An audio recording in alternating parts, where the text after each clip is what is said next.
Hello, I'm Svitek, 360 Creative Coach, and welcome to my vlog, where it is both my mission and my pleasure to highlight my creative journey in hopes of inspiring you, giving you specific takeaway. All that way, your creative journey can be at least a little bit easier. Now, before I fully dive into things, I would like to take the opportunity to invite you to subscribe if you haven't already. That way you get all the various lessons and episodes that I put out right when I put them out. Thank you if you just did, and thank you if you already were. It truly does mean a lot to me, as I hope it does to you. So, let's get into it. Lots of exciting stuff last week. So, number one, I want to talk about kind of what happened in our industry, so to speak, and kind of some thought processes that were going through my mind in reaction to that.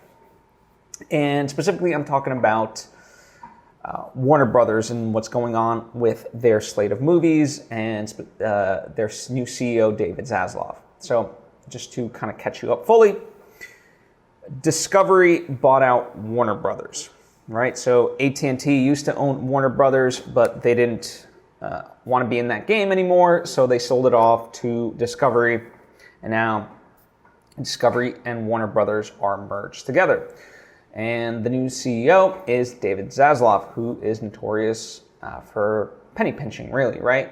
For knowing how to maximize and maximize in terms of spending little but making a lot, right? Not a bad quality as far as business, but when it comes to the entertainment side, it can sometimes leave a little bit to be desired. And the big kind of news coming out before their earnings call, which was Thursday, was that they essentially were going to shelve Batgirl and Scooby-Doo and potentially some other movies that were pretty much finished. And Batgirl, for all intents and purposes, nearly finished, cost them about $90 million. They were going to do away with it. Scooby-Doo, kind of nearly complete, about $40 million. They weren't going to do anything with it. And when I say do anything, not release it in theaters, not release it in streaming, like literally just gone from the face of the earth type of thing, right?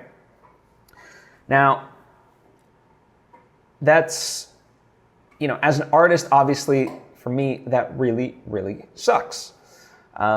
Because there's that aspect of, the fact that these companies, in theory, have all this money where they could just spend $90 million and literally just throw it away, essentially. And it happens a lot with TV pilots where, during pilot season, as we call it, a lot of, first episodes get commissioned and then they're brought back to the networks, and the network decides which it wants to keep and which it's going to let go by the wayside.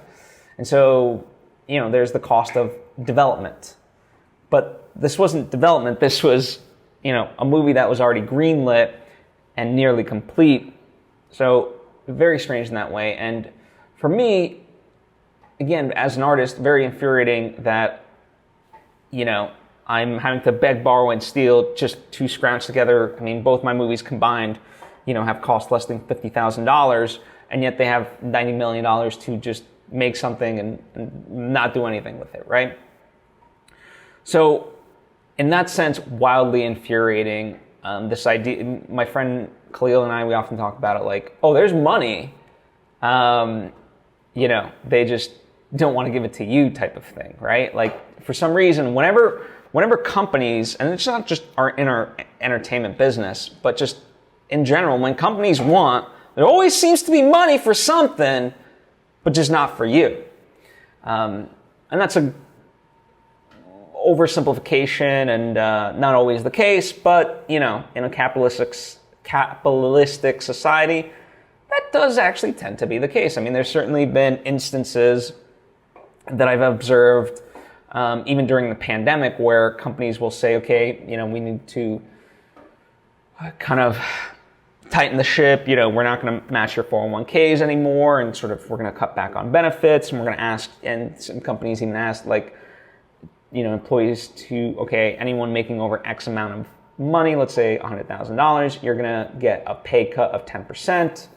And yet it never seems to apply to CEOs, number one. Number two, as all of this is happening, they're acquiring X, Y, and Z company for, $350 million or something like that. Like and it's, it's enough to make your head spin in that way. And that's why there's money, they just don't want to give it to you. That type of thing does tend to hold up more often than not.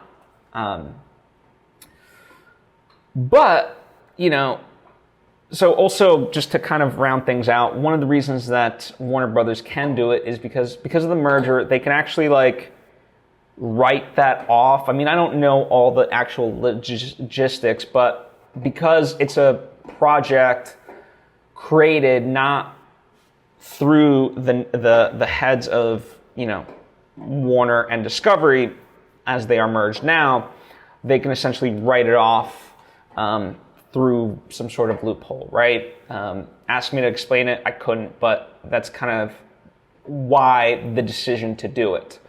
Which, from that perspective, yes, I guess I understand it, but a couple of things. Number one, for me, it got me to thinking what are the benefits of being an indie filmmaker? And as hard as it is insanely hard as an indie filmmaker. And by the way, just indie artist in general, right? So if I use the term indie filmmaker, I really mean just artist, right? So that could be poetry, that can be music, that could be painting, photography, writing, theater, right? Anything of that kind where you're just doing it on an independent level is really grueling. Oftentimes, you don't have the financial means, you don't have the resources, the manpower a lot of times, and it's very difficult. But there is a trade-off where, for better or worse, you are in control, and for better or worse, they can't do that to you, right? They can't just say hey, you're doing this project, and then they're going to take it away. And I was really kind of thinking about that aspect of it for myself of, with my second feature film, as we're talking with distributors and so forth, it really became of is the more viable option, is the smarter option just to self-distribute? Because I know, as far as money's concerned, I know the amount of people that I would need to get in order to essentially recoup the finances of it. And it's a grind, but it's not as many people as one would think, right? The Kevin Kelly's 1,000 true fans model certainly holds up in that sense. Look it up if you're unfamiliar. I've done, by the way, an episode about this, the power of a small fan base, one of my very first episodes. So I encourage you to check that out. But yeah, so that holds up, and it's not to say that it wouldn't be a lot of work to essentially have to market it myself, but at least in that sense, A, there's the financial benefit, and B, there would be this direct interaction with the audience, right? Which is something key for me as far as, as a filmmaker, because I want to make more movies and I want to be able to have that fan base that is interested in the stuff that I have to create. And so by having a more direct relationship with them, that's beneficial. But I was talking with a friend of mine who, is a lawyer, has that background, and she was saying that, well, the difference is, essentially with Warner Brothers, all those people were hired guns working for the studio, whereas you have a completed movie, and so anyone that goes after is not going to shelve it, right? Because they're getting it specifically because they want to distribute it, and ultimately they're essentially licensing it, for a number of years. It's not like they're outright buying it, and so in that sense, I'm protected, right? So that kind of got me to change up my thinking, and I've been exploring that side of things, and overall that's been going really well. As far as everything, and it's just been interesting to learn, with the idea that as long as you have a decent feature film, you can get distribution for it, right? And that was something that I learned with my first film, and that's why I knew I can get distribution with this movie. And now, really, the name of the game for me is, well, what's the best deal that I can get? And so for me, it's just having that patience to, have the conversations, ask meaningful questions, and, not be so gung-ho, and be like, hey, okay, what if we change this? Or like, what, I would like this included, or whatever it may be. And also just wait for, the various offers to come in, and then decide which one is the best, right? But that's kind of where we're at in the process, as far as that. And I know I'm kind of jumping back and forth between like Warner Brothers and then how it affects me, and then back to Warner Brothers. So I apologize for that. Hopefully you're able to follow along. But going back to Warner Brothers specifically, the takeaway from me through all of this is that what the new CEO is going after on paper isn't a negative. And in fact, it's something that I talked about a while ago as far as what streaming platforms and studios should aspire to. And, this really kind of came about because when Netflix, after the first quarter, suffered losses for the first time in terms of subscribership, every entertainment publication that I was reading, just was baffled by this and had no solutions. And it was astounding that no one could think of a singular thing to help the situation. They were just, oh my God, this is crazy, and what's going to happen to Netflix, and this and that. I was like, guys, it's very simple. And in my mind, the simplicity of it is you can't just put movies on streaming. You have to have them go to theater, because theater makes money, right? And not only that, it's a great way to create cultural relevance. There's a stickiness to a movie that is placed in a theater that just creates a long tail. It's not just, you watch it one weekend, one and done, go. There's a relevance to it, and I first started noticing this when movies like Shrek were #1 on Netflix, right? And it was like, how is this possible? Well, because it's a beloved movie. Well, how did it become beloved? Because it had that longevity of it played in the theaters, people saw it there, then they got the DVDs and the Blu-rays and whatever else, and then we were able to watch it at home and so forth. And it just, an infinity grew for it, right?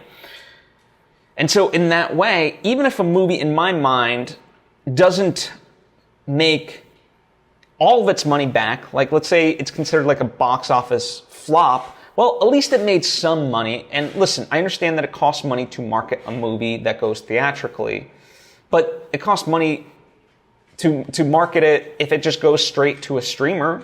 So in that sense, you're still marketing it. I understand there's a difference in price, but nonetheless, by having it in the theater, you start to make money back, and it creates, regardless of the return, it creates this sort of word of mouth. It just creates this press around it, and then it can go to Blu-ray and video on demand, and then eventually to streaming where it's accessible for that subscription cost, right?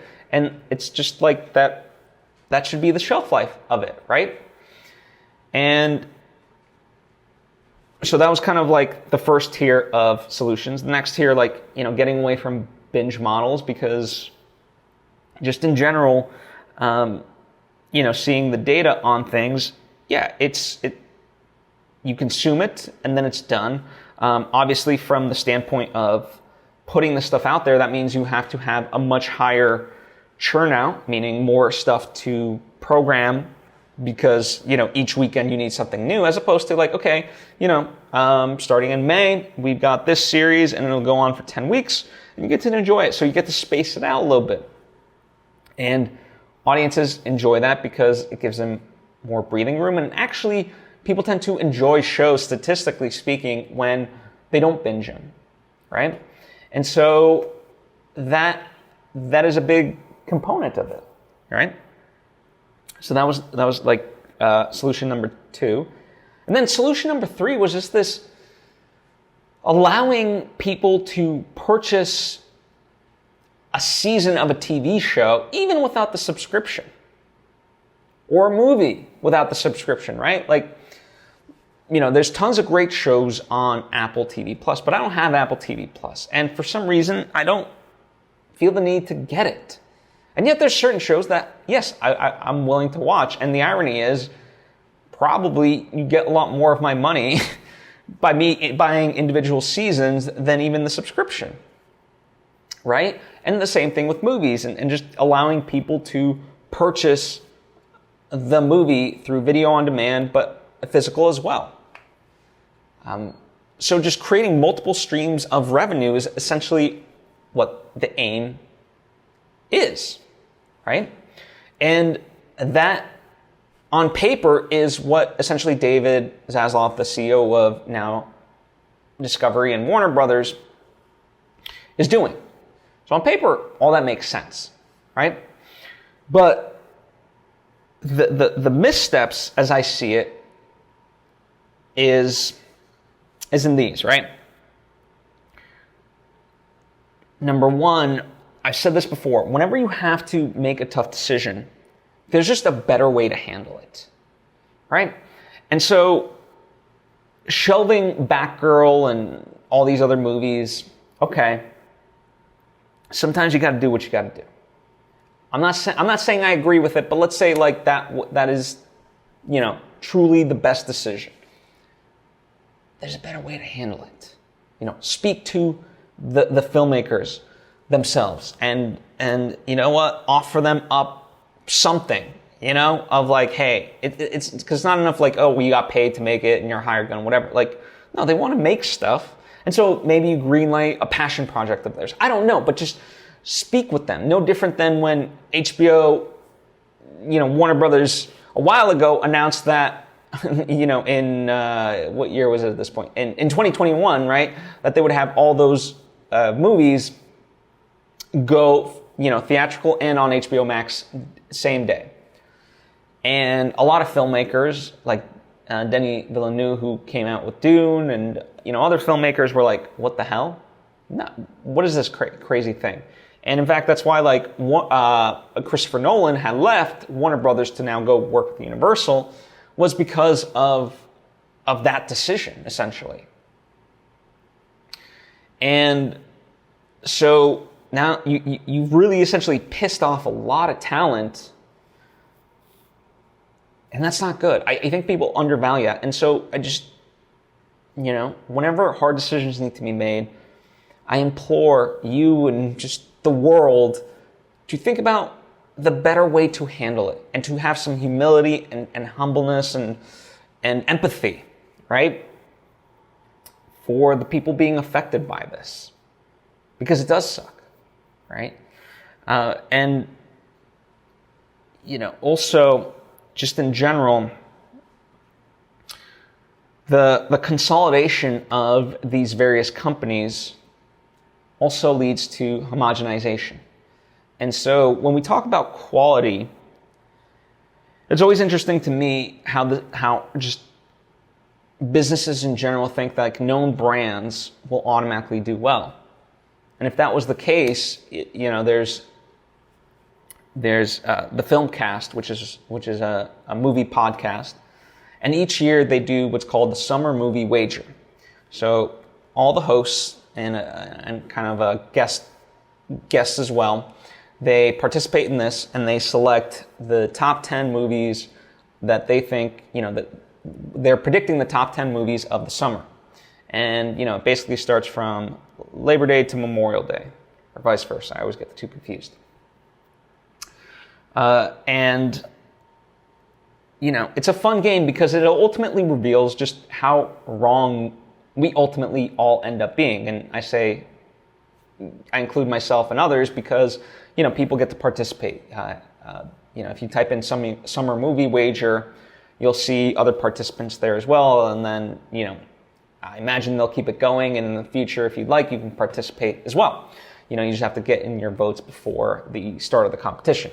That's how it all works. But yeah, so you kind of look at that, you reflect upon that, and you look at how terribly we are at predicting these things. Because no one predicted Top Gun Maverick being the number one movie of the year, really. And that's astounding, right? And just the way, like Lightyear, everyone had performing much higher than it did, and so forth, right? And so none of this stuff guarantees you the return in that way, right? No one predicted Everything Everywhere All at Once as a movie would do as good as it ever did, right? And that's the exciting part, right? And to me, quality requires talent, and it also requires being bold. Not everything's going to hit and things like that, but just to play it small and try to go after surefire bets. In a way, that's kind of what got Warner Brothers into the pickle that they're in, and just, a lot of other studios as well. And so, I hope that things are expanded. And, the beautiful part is, as much as other people like to complain that there is no original content out there, to me, I just say they're not looking hard enough, because there's just some amazing stuff out there. One of my favorite movies of this year is called Petite Maman, and it's this French film. It almost has no dialogue. It just uses one song. Very basic editing, very basic shot composition, and it uses two child actors to essentially. So it's riding a lot on these two kids essentially to tell its story, but it works, and it's so beautiful and things like that, right? So this stuff does exist, and if anything, we just need to champion it, right? Especially these artists. Like, when we see something beautiful someone else is doing, let's applaud that and let people know, because we would want the same for us, especially as independent artists, right? So that's how this all sort of ties back in that way. So yeah, it just kind of has me thinking a lot. And even though, so for me, I'm very much leaning towards going with a distributor and almost, have someone in mind who I like and we've spoken and so forth. I won't say who, because it's subject to change, and, I could go with somebody else, but we'll see. But either way, my mind always goes to the idea of bypassing gatekeepers. So whether it comes to film financing, whether it comes to distribution, or just all channels in general, I don't like middlemen. I play within the arena as much as possible. And yes, it would be wonderful to have someone underwrite my next movie, so that way I didn't have to beg, borrow, and steal sort of thing to come up with the funding.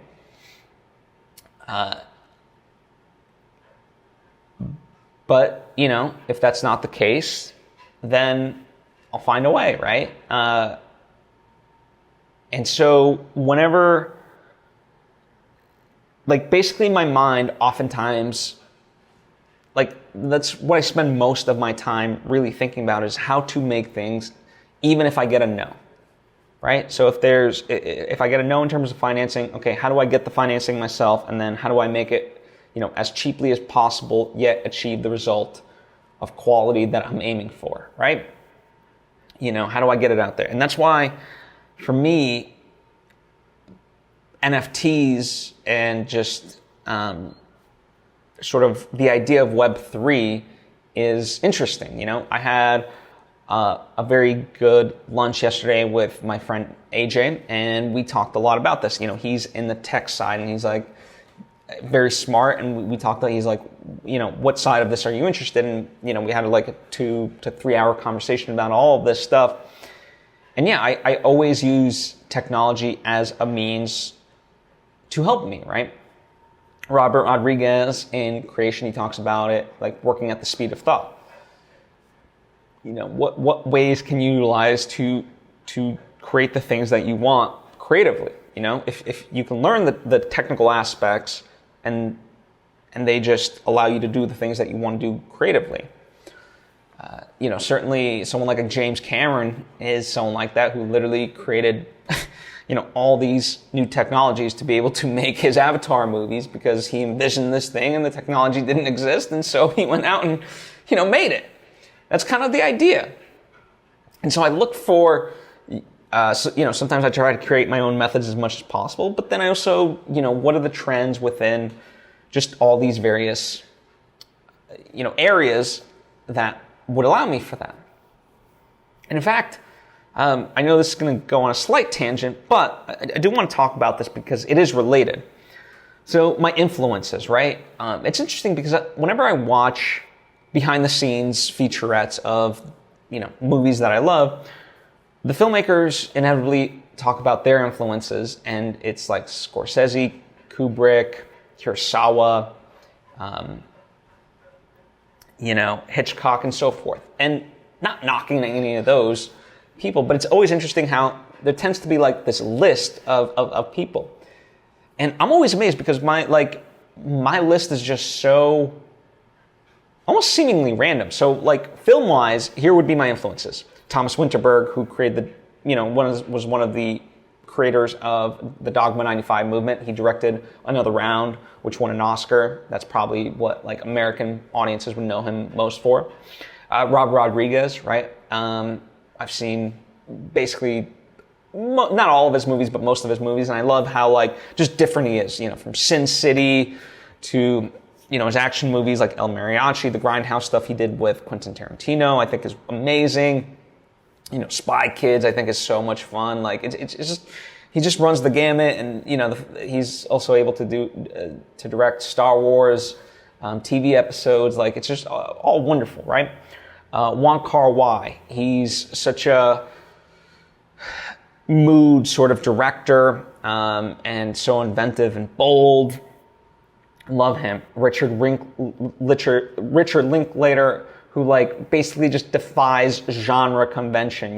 Like A Scanner Darkly, Waking Life, the Before trilogy. He did Boyhood. Like he just does these movies that just, like on paper you're like, what? How would this ever get made? And what is this even about? Will people ever watch it? And he's just so bold and gets them made. I love it. Sergio Leone, all his spaghetti westerns. There's a lot of Czech directors that I love.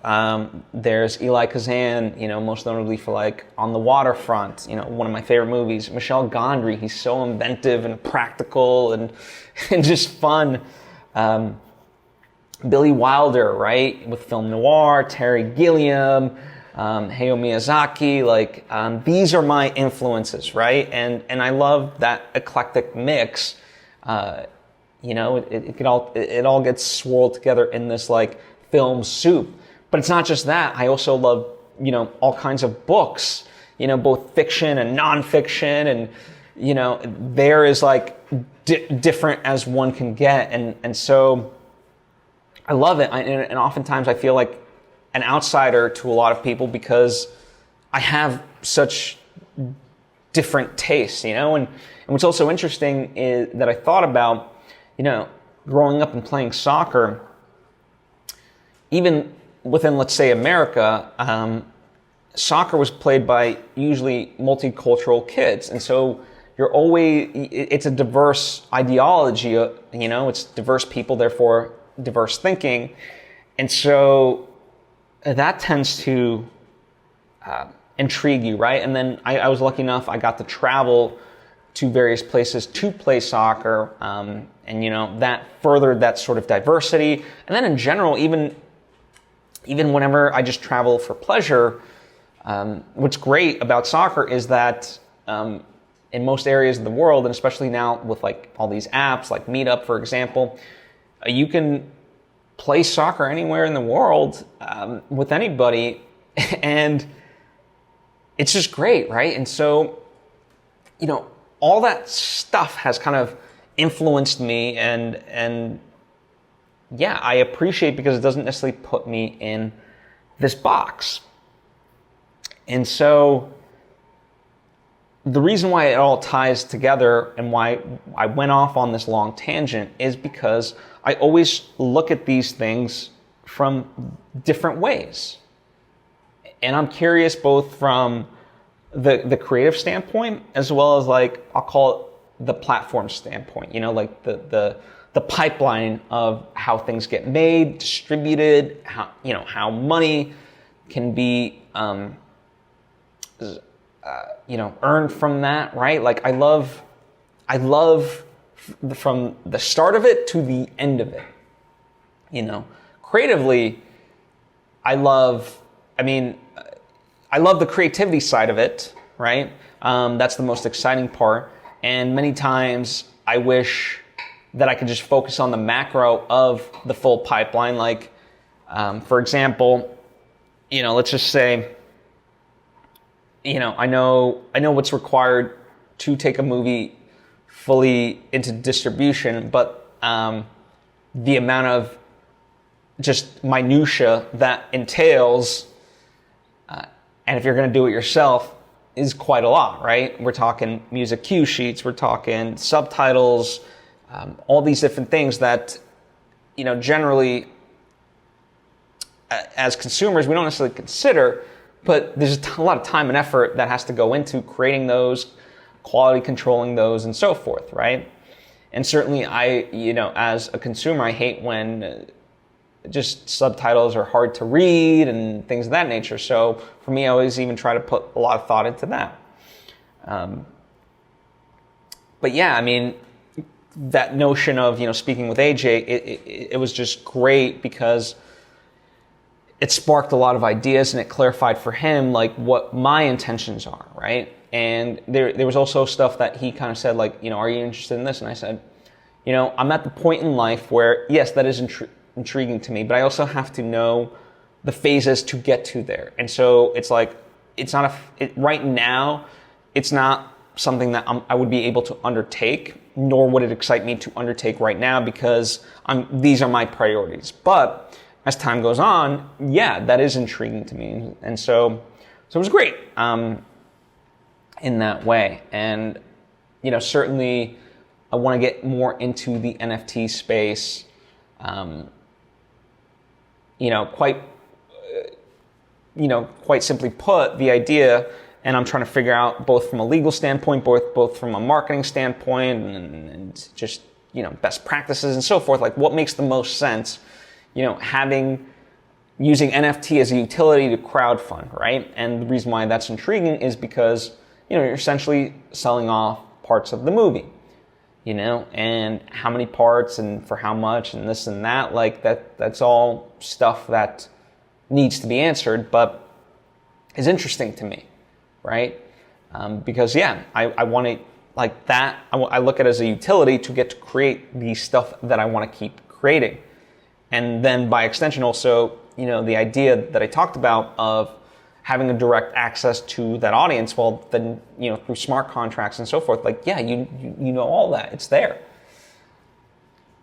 And in fact, it's a little bit part of the culture is that anytime someone buys an NFT, like, and you make something new, they essentially are the first ones to then be able to tap into that. And it's like, in the business, we kind of call it like a first right of refusal. It's not exactly like that, but it's similar enough in that, right?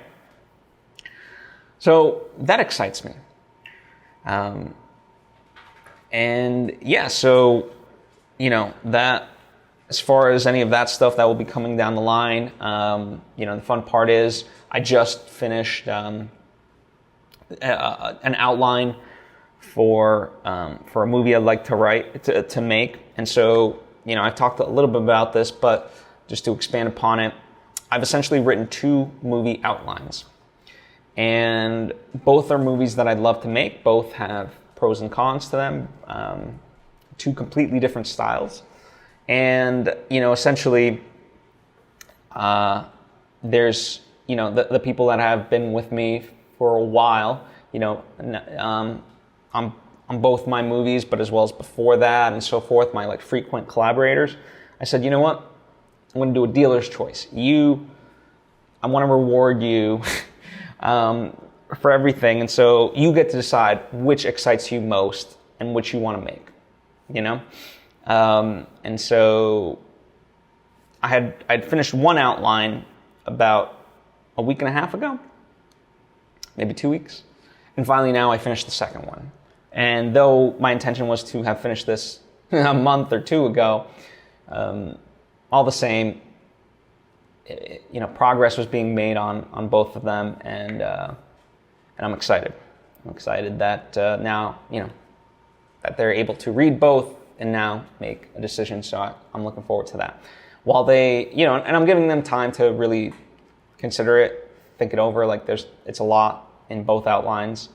And I'm going to utilize that time to create the deliverables for distribution, right? So regardless of what happens and which company I go with, the deliverables end up being the same, really.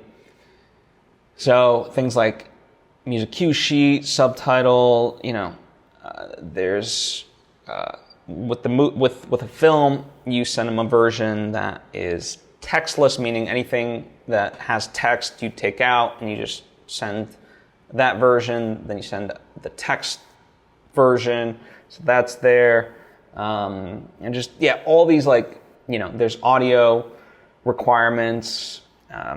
Usually you send like what we call stems, so meaning individual tracks. So there's a dialogue track, a music track, an effects track, and then even within that there's variations, and so forth. So it's gonna be working on that. So while they're reading the outlines, I'm gonna be working on this and getting ahead of it.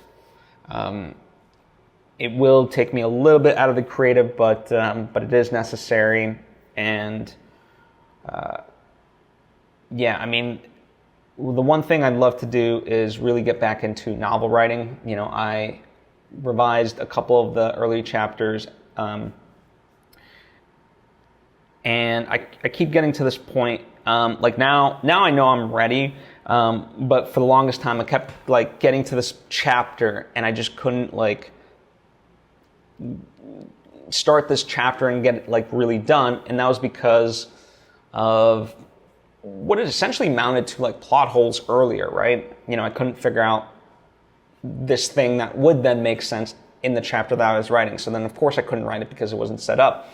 Now I've done that legwork, and I know the rest of the chapters will be fun, because in many ways I've already written them, meaning the novel that I'm writing started off as a script, and the script has been fully written and it's gone through various iterations. Now, because it's a novel, I've altered it, and expanded it to basically allow for anything, because if I can think it, I can write it, type of thing. Whereas with the script, I was trying to be very cognizant of budget restraints and so forth, and in terms of what was possible to film, within my realm, right? And so, the setup was different, but then as it continues, it generally borrows from the script. And so in that sense, it'll be easier to write. And so I think, I'm predicting that if I just get over this one chapter, then it will start to create this much easier flow. That's the hope. Maybe I'm lying to myself, who knows? But I really, yeah, I'm like, by hell or high water, I'm gonna write this chapter and then continue on. And yeah, so that's sort of exciting for me as well. So yeah, that's kind of what I've got going on, the stuff that's going on in my mind. You know, exciting times, I think, you know, especially since, you know, the theme for a little bit was just frustration and just dealing with things. Now, you know, just through like that determination and just continuing to work and never being upset at myself, right? You know, perfection is the enemy of good, and also just progress, not perfection, right? Like, even though, like, let's say with the outlines, it took me longer than I wished, all the same, we got to this point, right? And those are complete. Likewise, you know, even now, as we're finishing up, you know, the VFX adjustments for A Bogota Trip, which is the name of my second movie, those came in. Edgar, my sound designer, he was able to like roll up his sleeves and you know, make adjustments. And what's funny about him, you know, there's certain things he's like, that weren't even on my list, and he's like, I'm gonna make that better. I was like, you really don't need to. Like, I like it as is. And he's like, no, I want to improve it. I'm like, okay. And that's why I love him. You know, each of us are in our own way are kind of like perfectionists, and that elevates the project, right? We take pride in what we're doing, you know, which is great. So yeah, that's about it, really. Thank you as always. Comment down below with any thoughts or questions if you have them, or hit me up on social media at Svitek. And if you appreciate what I do and think you might benefit from more direct interaction, well, there's my coaching. This is linked to down in the description box. That is available to you if that is too steep at the moment, or you just want to dip your toes in a little bit. Well, that's what my Patreon page is for, patreon.com/PhilSvitek. There's various tiers of support with various rewards. I encourage you to check that out. Likewise, you know, I've been talking about the various things that I've been getting to make and creating, you know, whether it's my movies, my fiction books, my nonfiction books, you know, merchandise and stuff like that. All that is linked to down below for you as well. Supporting that stuff helps support this because, you know, it's a symbiotic thing where by creating and having that stuff be self-sustaining in this sense, I can make more of it. Therefore, I learn all the various lessons and can share them here freely with you. And likewise, it would just mean a lot to me if, like, you know, people saw my art. So, yeah, I hope you do, and I hope you enjoy it. Anyway, thank you so much. As always, I appreciate you and hope to see you next time.